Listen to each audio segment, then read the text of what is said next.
지나가는 듯하다, 이 범위를 지나가는 듯하다 했을 때 바로 들어서 동작의 범위, 스윙 아크라고 얘기를 하죠. 정확한 스윙 아크를 구축하는 방법, 오늘 저와 함께 알아보겠습니다. 안녕하세요. 채널 전의 인스트럭터 전성민 프로입니다.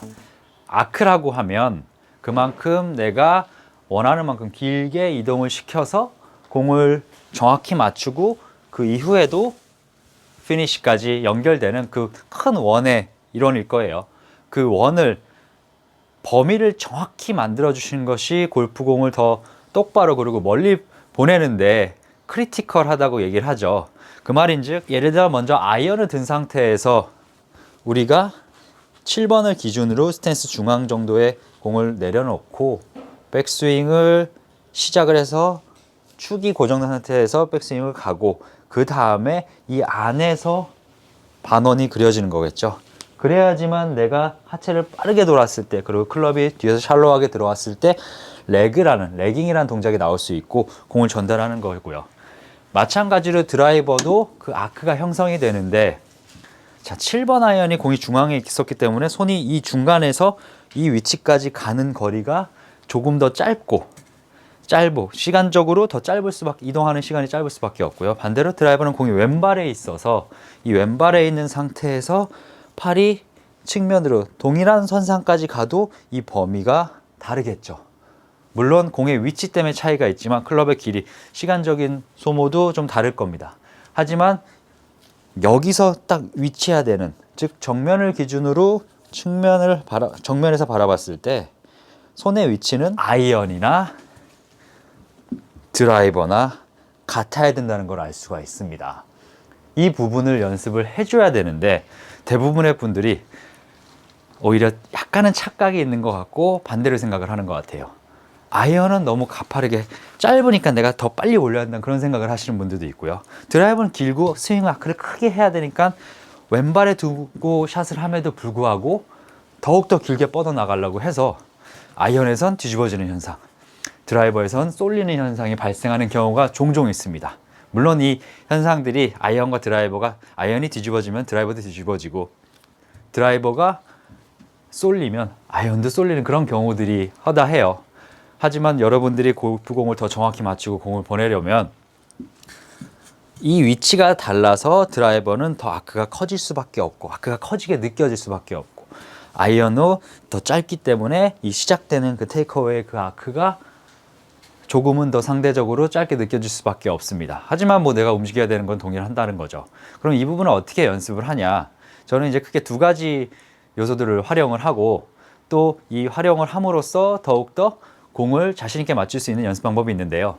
첫 번째는 제가 어드레스를 잡고 그 측면에 굳이 공을 맞힐 필요는 없어도 벽이 있는 상황에서, 이렇게 벽이 있는 상황에서 백스윙을 연습하는 거예요. 어느 정도의 위치까지 백스윙이 가야 되는지를 확인을 해야 되겠죠. 그러면 주로 이렇게 공을 앞에 놓고 드라이버 클럽을 이렇게 내려놓은 상태에서 어드레스를 잡고 내가 일단 백스윙을 밀어보는 거죠. 그러면 저도 운이 좋게도 이 자체에서 그대로 벽에 닿지 않고 백스윙을 밀을 정도, 즉 축이 고정된 상태에서 왼팔이 축 펴지면서 오른팔이 접힐 수 있는 편안한 그 위치까지 도달했거든요. 그럼 이 상태에서 대략 내 손의 위치, 즉 한 이 정도의 위치에 골프공을 내려놓던지 아니면 클럽 자체를 옆에 두셔도 상관없습니다. 클럽을 놓고, 자, 이 위치가 제가 손이 밀어야 하는 최고의 범위인 거죠. 즉 이 상태에서 제가 더 밀릴 수 없고, 아니면 이 위치보다 더 제가 안쪽에 있을 수 없는 그런 위치이기 때문에 여러분이 어드레스를 하고 그대로 쭉 밀어줘서, 그 다음엔 여기서 절대 몸을 밀고 가거나 몸을 드는 그런 상황이 아닌 자연스럽게 몸이 감싸주는 이런 동작이 나오면서 공을 전달하게 되면 더욱더 공은 눌려서 다운블로우를 맞을 수 있고 더 똑바로 출발을 할 수가 있거든요. 마찬가지로 드라이버도 이동을 한 상태에서 여기에서 제가 갈 수 있는 이 위치까지, 즉 제가 이 왼손이 왼쪽 허벅지에 있고 테이크어웨이 했을 때 우측까지 이동을 하면 이 범위가 좀 길죠. 길었을 뿐 테이크어웨이에서 가는 그 위치는 거의 동일합니다. 그렇다면 한 이 정도의 선상에서 제 선이 있을 거라고 예상이 되고, 이렇게 되겠죠. 사람마다 이 위치는 다를 수밖에 없어요. 즉, 제 팔 길이와 여러분의 팔 길이가 다를 수밖에 없고요. 제 어깨의 넓이와 여러분의 어깨 넓이가 다를 수밖에 없습니다. 즉, 중심축은 지켜주고 공의 위치는 일정하고, 여러분도 똑같이 7번의 기준, 뭐 6번부터 드라이버까지 다 다르게 위치를 한다고 해도 어드레스에서 이 가는, 이 손에 이동되는 범위는 사람마다 달라도 테이크어웨이에서 지켜져야 되는 중심축과 왼팔이 길게 쭉 뻗어나가는 이 위치는 동일하다는 거죠.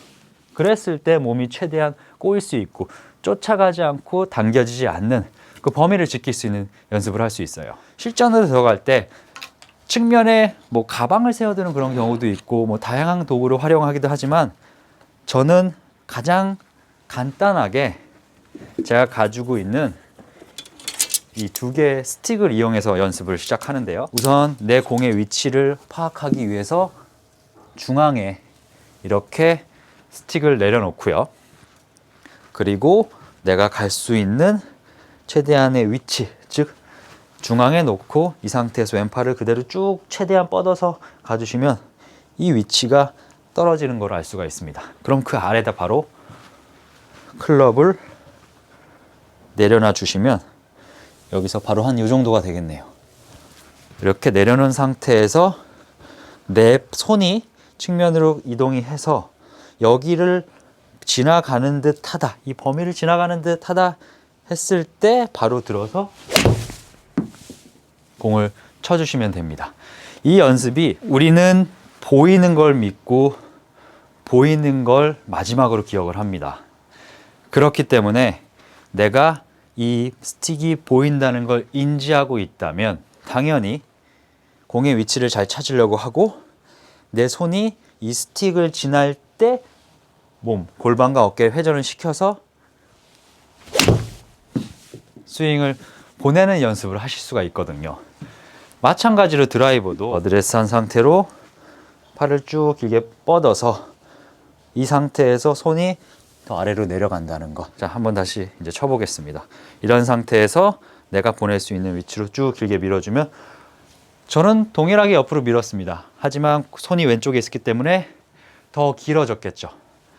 이 길어진 게 더 이쪽으로 길어진 게 아니라 이 원에서 중심을 기준으로 해서 길어진 거기 때문에 이렇게 길어진 상태에서 그대로 밀고, 그러면서 여러분들이 백스윙이 내가 쫓아가지 않는다, 그리고 쫓아가지 않는 상태에서 몸을 회전한다 라고 느끼면서 공을 쳐주시게 되면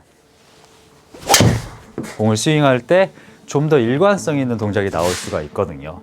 그 일관성 있는 동작이 나와야지만 더 정확한 임팩트, 그리고 클럽 페이스 정중앙에 공이 맞을 수 있기 때문에 더 먼 거리까지 공을 보낼 수 있습니다. 지금까지 채널 전의 인스트럭터 전성민 프로였고요. 저는 더 좋은 아이디어와 컨텐츠로 다음 시간에 찾아뵙겠습니다. 감사합니다.